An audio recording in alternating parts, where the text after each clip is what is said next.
जी हम बात करेंगे कुछ अपोजिशन में बढ़ते फासलों की, क्योंकि काफ़ी दिनों से ये अफवाहें गर्दिश कर रही थी कि शायद मुस्लिम लीग नून और पीपल्स पार्टी में फासले बढ़ रहे हैं। बिलावल भुट्टो ज़रदारी साहब ने मुस्लिम लीग नून को अथॉरिटी दी थी कि एपीसी का इजलास कब बुलाना है, उसकी तारीख मुस्लिम लीग नून के सदर शहबाज शरीफ देंगे और उनसे राब्ते के बाद, मुशावरत के बाद सारा आगे का हिकमत अमली और लाहे अमल तय किया जाएगा। लेकिन इसके बाद सियासी हलकों में ये खबरें गर्दिश करने लगी कि शायद इन दोनों जमातों के दरमियान कुछ फासले बढ़ रहे हैं इस बुनियाद पर कि मुस्लिम लीग नून की जानिब से पीपल्स पार्टी को कुछ अच्छा रिस्पांस नहीं मिल रहा है एपीसी के मामले के ऊपर। ऐसे में जहां कयास आराइयां और अफवाहें गर्दिश कर रही थी, वहां एहसन इकबाल साहब ने आज ट्वीट किया और कहा है कि बाज़ अनासिर दोनों पार्टीज के दरमियान इख्तलाफात की बुनियाद पर खबरें किसी एजेंडे के तहत दे रहे हैं। उन्होंने वाज़ेह किया कि अपोजिशन मुत्तहिद और मुत्तफिक है और कोई इख्तलाफात नहीं है। इसके साथ साथ खबरें ये भी हैं कि मुस्लिम लीग नून के सदर शहबाज शरीफ साहब ने बिलावल भुट्टो ज़रदारी साहब को टेलीफोन किया है, उनसे रब्ता किया है और उनको कहा है कि जी एपीसी बुलाएंगे और आगे की कोई तारीख तय करते हैं। तो अब इस पर सवाल हमारा कुछ यूं है कि क्या नून लीग पीपल्स पार्टी का साथ देगी, हाँ या ना के ऑप्शंस हैं हमारे तमाम एनालिस्ट के पास। मुनीब फारूक साहब। देखिए, अपोजिशन बड़ी दिलचस्प रही है पिछले 2 सालों के अंदर। मुस्लिम लीग नून और पाकिस्तान पीपल्स पार्टी मेरे ख्याल में सभी उनकी तारीख, जो आपस में उनकी तारीख है, वो जानते हैं।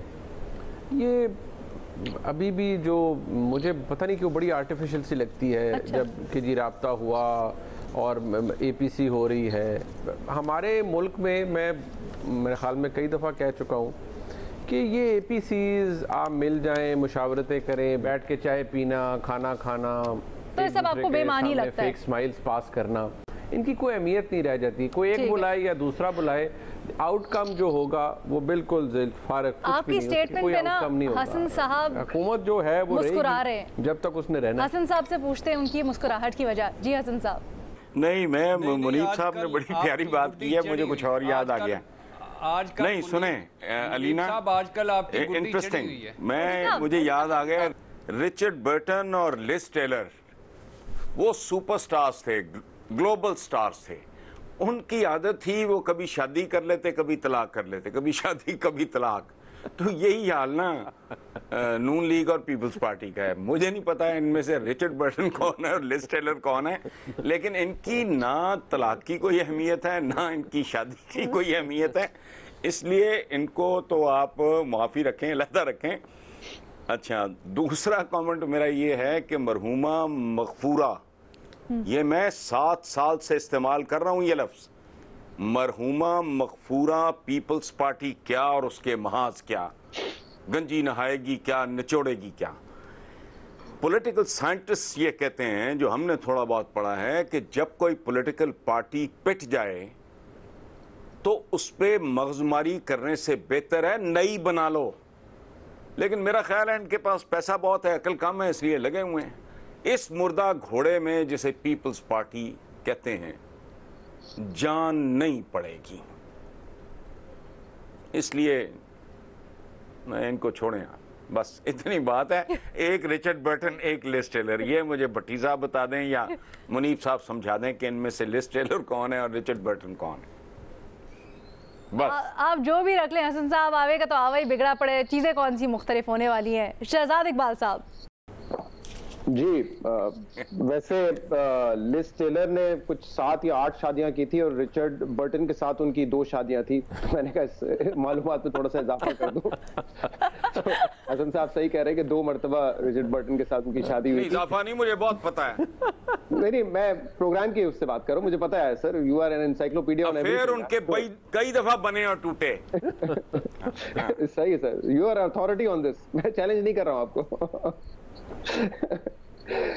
अच्छा जी, सवाल जो आपका है, नहीं सब पता है और कॉमन नॉलेज है, इसमें कोई खास बात नहीं है। जी जी, सवाल जो आपका है, मेरे ख्याल से 100% इत्तेफाक करता हूँ मुनीब की इस बात से कि कैटलिस्ट ऑफ चेंज ये एपीसीज नहीं बन सकती हैं। और इसकी एक सबसे बड़ी मिसाल पाकिस्तान तहरीक इंसाफ है।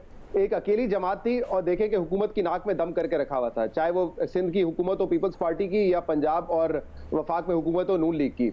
वो एक अकेली पार्टी थी, ना किसी के साथ एपीसी की, ना कोई अलायंस, वो अकेले लगे रहे। क्योंकि जो बाकी हांडी में जो लवाजमात होते हैं, जो इंग्रेडिएंट्स होते हैं ना, वो उनको सपोर्ट कर रहे थे उसमें। तो इसीलिए हाँ, तो वो जो है जो विंड ऑफ चेंज होता है ना, वो उनके साथ थी, हवा का रुख उनके साथ था। इस वक्त आप जो भी कह लें परफॉर्मेंस है या नहीं है, वो हवा शायद रुक गई हो या स्लो हो गई हो, उसकी स्पीड, उसका रुख तब्दील नहीं हुआ है। और जब तक वो रुख तब्दील नहीं होगा, आप एपीसी बुला लें, कुछ भी कर लें, कुछ नहीं होने वाला। एक बात मैं आपको कह दूं, एक बड़े 2 सीनियर पीएमएलएन के लोगों से मेरी बात हुई है अभी इसी हफ्ते, और मैंने उनसे पूछा क्या हो रहा है इस वक्त। कह रहे नाकाम हुकूमत है, ना है ये हुकूमत नहीं चल सकती। मैंने कहा फिर आगे क्या होगा, आप लोग क्या करेंगे? जवाब था कि हम कुछ नहीं कर सकते। ये सिंपल स्ट्रेट फॉरवर्ड, हम कुछ नहीं कर सकते, ना हम कुछ करेंगे।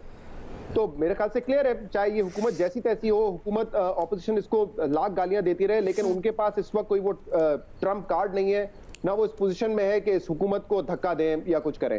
और मेरे ख्याल से देना भी नहीं चाहिए। 5 साल का मैंडेट है, 5 साल पूरे करने दें।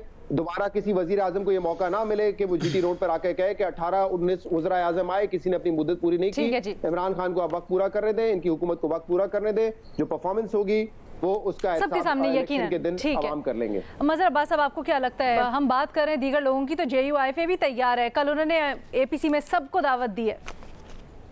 देखिए, तलाक और शादी के बीच में भी एक चीज होती है, और वो होती है सेपरेशन। ये सेपरेशन इनकी 2016 में हो गई थी, और उसके बाद बड़ी कोशिशें की। और सेपरेशन की ब्यूटी ये होती है कि आप कभी कभार मिलते रहते हैं, लेकिन सेपरेशन अपनी जगह मौजूद रहती है। तो पीपल्स पार्टी और नून लीग में 2016 में जो सेपरेशन हुई, उसके बाद न बात शादी तक गई, दोबारा शादी तक गई, न बात तलाक तक गई। बर्टन और लिज भी करते थे, बड़ी लिहाजा मामला सेपरेशन पे रुका हुआ है।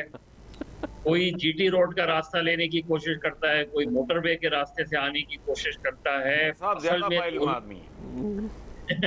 असल में दोनों अपने अपने मफादात